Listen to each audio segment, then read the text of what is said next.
Hello, Tri-Cities. Welcome to the 2021 Vote for Business Candidate Forum. This is the only region-wide business-focused candidate forum in the Tri-Cities, and it's brought to you by the Tri-City Regional Chamber of Commerce.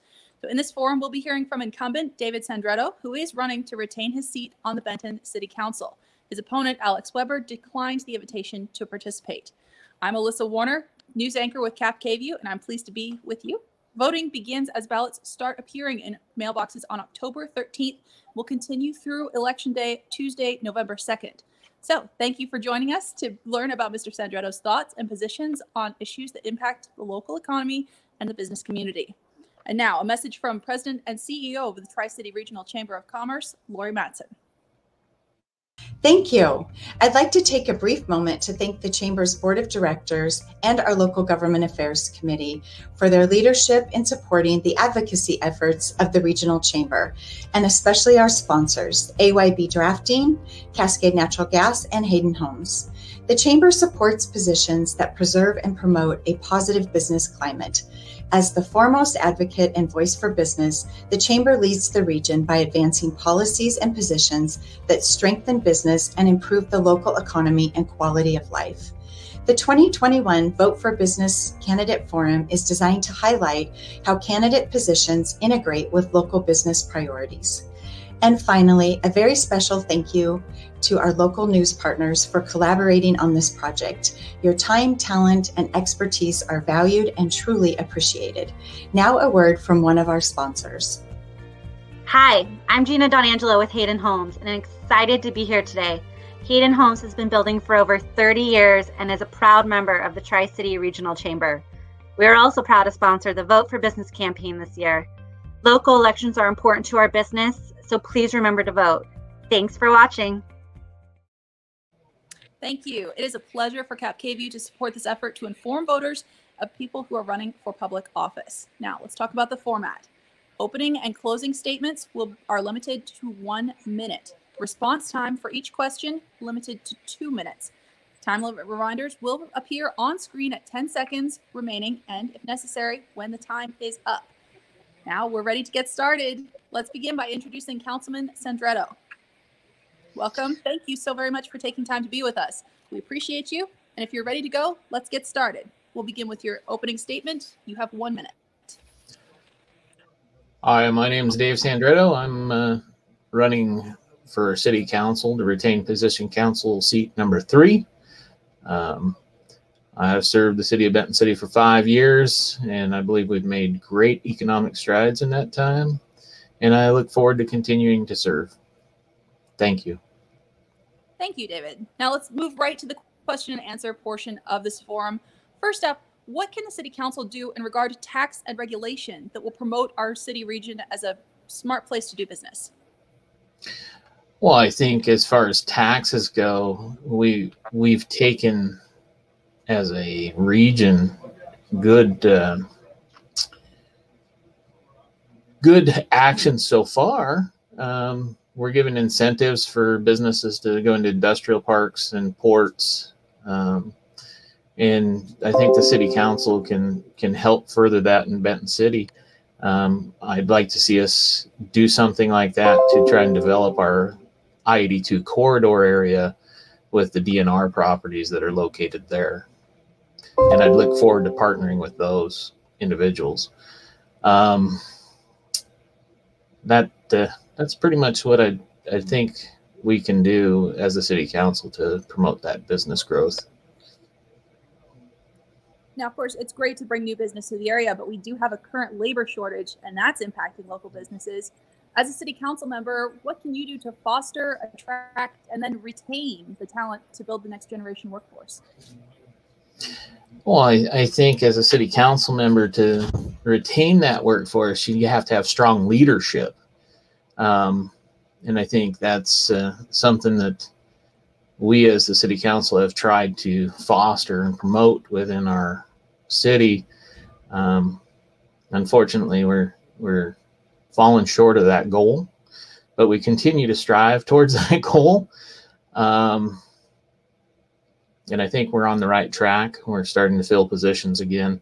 I think our current status with our pandemic has caused a lot of people to not want to seek work in the workforce. And I think with government incentives, I think people aren't wanting to return to work. So I think that needs to be stopped. But now, as a city council member, what specific investments by the city would you champion to encourage diversity in business and economic growth?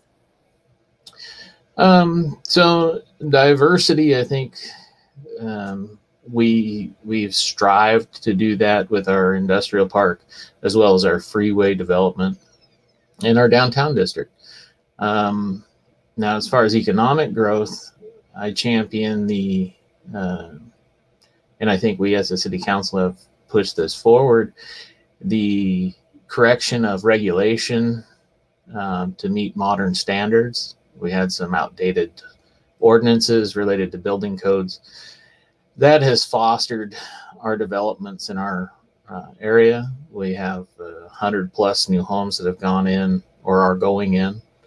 3 or 4 new businesses that have started recently. And for our town, that's been pretty good. I'd like to see us continue on that trend.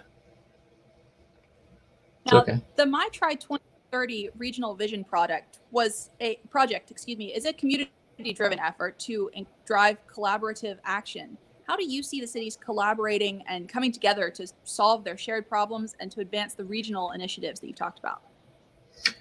Well, I think Benton City is outside of the main 3 cities, including 4, including West Richland. And being on the fringe, one of the major functions of the My Tri plan that I see Benton City can participate in is the agritourism, the wine industry, the orchards, and getting people out involved in those events. But as far as regional events that happen in the Tri-Cities, we're kind of on the outskirts on that. We can obviously advertise those, but there's not much more that we can collaborate on them with. What about shared problems that you've seen? Are there any? Oh, there are definitely shared problems, and we have interlocal agreements with the city of West Richland to help us solve some of ours, such as like street sweeping and the costs related to that. So those interlocal agreements are important. The regional 911 center handles our after hours calls for emergencies. And we look at those little pieces, and every bit that an agency can help us, we're looking to find those. And I think there's a definite collaboration effort that we can consolidate functionality, including services to vehicles, things like that across the region. All right. Well, this closes the question and answer period. I will end the forum with Mr. Sandretto's closing arguments. Mr. Sandretto, you have 1 minute.